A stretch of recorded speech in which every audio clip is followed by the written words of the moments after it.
নমস্কার। বর্তমানে খেলা জমে উঠেছে কোচবিহার লোকসভা কেন্দ্রে। আমাদের সঙ্গে বর্তমানে রয়েছেন কোচবিহারের এক অন্যরকম প্রার্থী। তিনি হচ্ছেন কোচবিহার বড়রাংরোজ থেকে নির্দল প্রার্থী কিশোর রায় মহাশয়। কিশোরবাবু, আপনাকে অনেক অনেক স্বাগত আমাদের এই অনুষ্ঠানে। নমস্কার। নমস্কার। আপনার সমস্ত পোস্টারের মধ্যে দেখা যাচ্ছে ভূমিপুত্র শব্দটা আপনি বড় করে লিখেছেন। কি মর্ম এটা, আর কেনই বা আপনি এবার ভোটে? দেখেন, সবাইকে নমস্কার। ভূমিপুত্র শব্দটা যে আমি লিখছি, এখানকার পুরা কুচবিহারবাসী ভূমিপুত্র। কারণ যেভাবে ভূমিপুত্র আজকে যেভাবে শোষিত, বঞ্চিত এবং লজ্জিত। শোষিত তো সব দিক দিয়ে হচ্ছে, বঞ্চিত আমরা সব দিক দিয়ে হচ্ছি, লজ্জিত হচ্ছে এই কারণে প্রতিটা ইলেকশনে আমাদের মাতৃশক্তির ইজ্জত এখানে লুটিয়ে যাচ্ছে। প্রতিটা ইলেকশনের এখানে আমাদের কুচবিহারবাসীর জান চলে যাচ্ছে। আজকে সাংবিধানিক দিক দিয়ে শান্তিপূর্বক গণতন্ত্র দেশ। আজকে যদি আমরা যদি ইলেকশনটা শান্তিপূর্বক যদি করতেই না পারি, তাহলে এই ধরনের যে একটা বাতাবরণ আজকে দীর্ঘদিন থেকে চলছে। যাই হোক, আমি একটা সুযোগ পেলাম সেবা করার। আজকে যদি আমি এই যে শান্তির বার্তাটা কুচবিহারবাসীকে দিতে পারি, আর কুচবিহারবাসী যদি আমাকে একবার যদি চিনতে পারে, তাহলে সেবা যেভাবে আমি দেশ সেবা করে আসি, তো আমি জনগণেরও সেবা ওইভাবে করতে চাই। আচ্ছা, আপনি শান্তির বার্তা দিলেন, আপনি পরনে রয়েছে আপনার সাদা জামা আর মাথায় রয়েছে চন্দনের টিকা।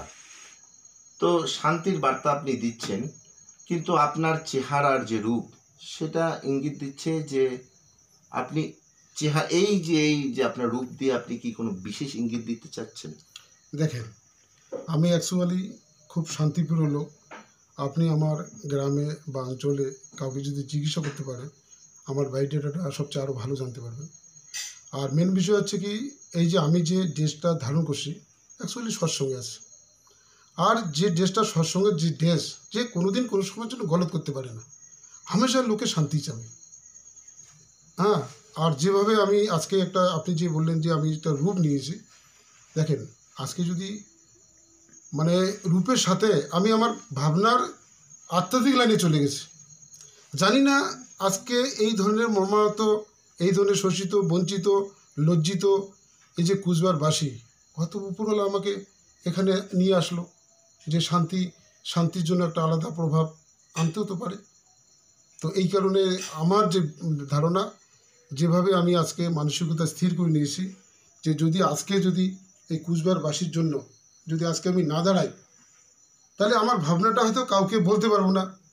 তার জন্য ব্যথা তো আমাকে লাগবে, কারণ যাচ্ছে তো আমারই লোক, কুচবিহারবাসীর লোক যাচ্ছে। ব্যথা তো এখানে পলিটিক্স দলের গায়ে আসবে না।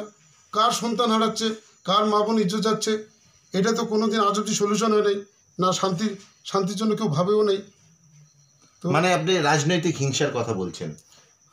না, রাজনৈতিক হিংসা, রাজনীতি তো স্বচ্ছতা রাজনীতি যারা করে কোনোদিন কোনো সময় দাঙ্গা যাবে না, হামেশাই প্রেম চাবে। তো আমি ওই স্বচ্ছতা রাজনীতিটা আজকে করতে যাচ্ছি। আচ্ছা, আপনি স্বচ্ছতা রাজনীতি করতে যাচ্ছেন, কিন্তু গত পঞ্চায়েত নির্বাচনে আপনার সহধর্মিণী বিজেপি প্রার্থী ছিলেন এবং তিনি জিতেছেন, তিনি বিজেপিতে রয়েছেন। এর মধ্যে আপনি নির্দল হয়ে লোকসভা নির্বাচনে কি বার্তা দিতে চাইছেন? দেখেন, যেভাবে আজকে আমার সহধর্মী আজকে গত 5 বছরেও জিতা আর এখনও আছে, কিন্তু ভাবনা ভিত্তিক হিসাবে আমাদের এই যে উত্তরবঙ্গ, এই উত্তরবঙ্গটাও সেন্ট্রাল কিন্তু একটা গেম খেলতেছে।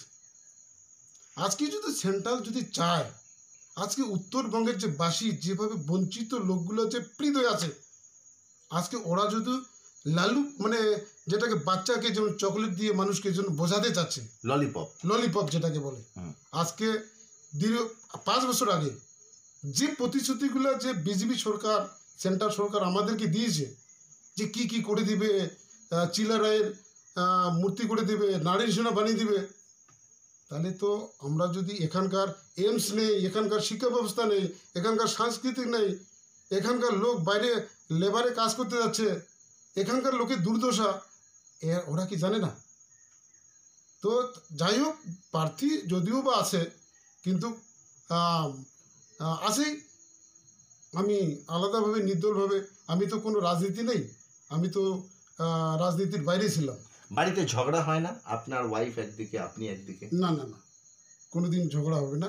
কারণ হচ্ছে আমার মতনই আমার ওয়াইফ, কারণ উনি সাথ দিচ্ছে আমাকে যে এসব যে ভাবনা ভিত্তির জন্য, যে তুমি আসো, আমরা নতুন করে যদি নির্দল পার্টিতে যদি আসি, ইন্ডিপেন্ডেন্টভাবে যদি লড়ি, আর এখানকার সমস্ত উত্তরবঙ্গের বাসীকে যদি আমি বোঝাতে পারি, কুচবিহারবাসীকে যদি বোঝাতে পারি, তো শান্তির ভান্ডার এখানে আসতে পারে। আচ্ছা, আপনি যদি জিততে পারেন তাহলে আপনি কি করবেন? দেখো, প্রথমত হার জিত তো হবে, যদি আপনি প্রশ্নকে জিতবই, যদি কুচবিহারবাসী যদি চায়, প্রথমত আমার সবচেয়ে কাজ হবে শান্তি। শান্তির সাথে সাথে আমার সবচেয়ে যেভাবে আজকে ছোট্ট একটা ট্রিটমেন্ট করতে গেলে 3 মাস আমাদেরকে ট্রিটমেন্টকে সময় দেয়। আমি অঞ্চল ভিত্তিক, ব্লক ভিত্তিক আমাদের মেডিকেল ট্রিটমেন্টটা, আমার এখানে অ্যাম্বুলেন্স থাকবে, অঞ্চল ভিত্তিক অ্যাম্বুলেন্স থাকবে, ব্লক ভিত্তিক ভালো ধরনের একটা মেডিকেল ব্যবস্থা থাকবে, যাতে সাধারণ লোক ফট করে ছোট্ট বিমারিগুলোর জন্য আশা নিচে করতে পারে। স্বাস্থ্য পরিষেবার উপরে জোর দেবে। স্বাস্থ্য পরিষেবার উপরে, তার সাথে সাথে শিক্ষা, তার সাথে সাথে এখানকার যে বড় ধরনের আজ অবধি আমাদের এখানে উত্তরবঙ্গে কী নেই, এখানে আমাদের চা আছে, এখানে বনসম্পদ আছে, এখানে নদ নদী আছে, হ্যাঁ, এখানে সব ধরনের জিনিস হয়, এখানে কোনো কলকারখানা নেই, এখানে কোনো ভালো ইন্ডাস্ট্রিয়াল নেই। আমাদের এখানকার ছেলেমেয়েগুলো আজকে বেকারে একদম বয়স শেষ হয়ে যাচ্ছে। অনেক কিছু ভাবনা আছে এখানে। যদি আমি আমার কুচবিহারবাসী বা উত্তরবঙ্গবাসী যদি আমাকে চায়, তবেই আমি সেবাগুলো পরিষ্কারভাবে করতে পারবো। MG Memorial School is a day English medium co-educational school with day boarding and creche facility. It has a beautiful building, classrooms with natural lights, spacious playground with sandpit, splash pool and dormitories, homely tasty food for day boarders and creche. The school offers all subjects in English. Vernacular is must according to their mother tongue Hindi or Bengali. Our motto, where learning begins, aims planting the seed of knowledge. We believe for good leaders of tomorrow, we need good schooling today. Near Jilla Parishad, Kuch Bihar.